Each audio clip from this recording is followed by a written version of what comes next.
Today we're going to clear the jam rare error on your Brother MFCL5850DW. Before working on your Brother machine, please allow it to run for 10 minutes to allow the fan to cool the internal parts. Turn to the back of the machine and remove the two-sided tray.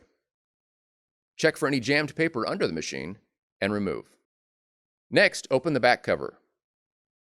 Open the fuser cover by grabbing the green levers on the left and right side and pulling them towards you. Remove any jammed paper in the fuser unit by gently pulling with both hands.